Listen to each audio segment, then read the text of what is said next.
આ વાયરલ વિડીયોની અંદર સ્થાનિક લોકો પોલીસ ઇન્સ્પેક્ટરને ગંદી ગંદી ગાળો આપતા પણ દેખાઈ રહ્યા છે.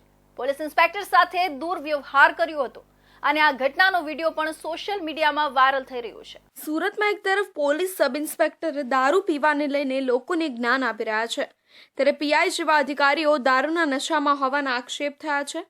શહેરમાં હેલ્મેટના કાયદાનું ચુસ્તપણે અમલ કરવામાં આવી રહ્યું છે. લોકોની સુરક્ષાને ધ્યાનમાં લઈને પોલીસ દ્વારા કાયદાનું અમલીકરણ કડકાઈથી કરાવવામાં આવી રહ્યું છે, ત્યારે કેટલીક જગ્યાઓ પર આ બાબતે પોલીસ અને લોકો વચ્ચે ઘર્ષણ સર્જાયું હોવાના કે પછી બોલાચાલી થઈ હોવાના દ્રશ્યો પણ સામે આવે છે. ત્યારે સુરતના દિલ્હી ગેટ વિસ્તારનો એક વિડીયો સોશિયલ મીડિયામાં વાયરલ થયો છે, જેમાં પોલીસ ઇન્સ્પેક્ટર YM ગોહિલ સાથે સ્થાનિક લોકો માથાકૂટ કરતા જોવા મળી રહ્યા છે. આ વાયરલ વિડીયોની અંદર સ્થાનિક લોકો પોલીસ ઇન્સ્પેક્ટરને ગંદી ગાળો આપતા પણ દેખાઈ રહ્યા છે.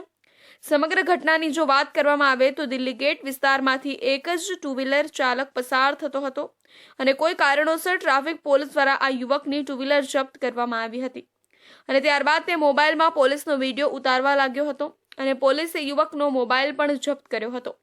ત્યારબાદ અન્ય કેટલાક લોકોએ સાથે મળીને પોલીસ ઇન્સ્પેક્ટર YM ગોહિલનો ઘેરાવ કર્યો હતો અને તેમના પર દારૂ પીને ફરજ બજાવતા હોવાના આક્ષેપ કર્યા હતા. આ ઉપરાંત પોલીસ ઇન્સ્પેક્ટરને જાહેર રોડ પર ગાળો પણ આપી હતી. પોલીસ ઇન્સ્પેક્ટર દ્વારા આ યુવકોને દિલ્હી ગેટ ચોકી પર આવવા માટે જણાવવામાં આવ્યું હતું અને માથાકૂટ કરી રહેલા યુવકને પણ શાંતિથી દિલ્હી ગેટ ચોકી પર આવવાનું જણાવ્યા બાદ માથાકૂટ કરી રહેલા ઈસમે તેના સાગરીતોને બોલાવી પોલીસ ઇન્સ્પેક્ટર સાથે દુર્વ્યવહાર કર્યો હતો અને આ ઘટનાનો વિડીયો પણ સોશિયલ મીડિયામાં વાયરલ થઈ રહ્યો છે.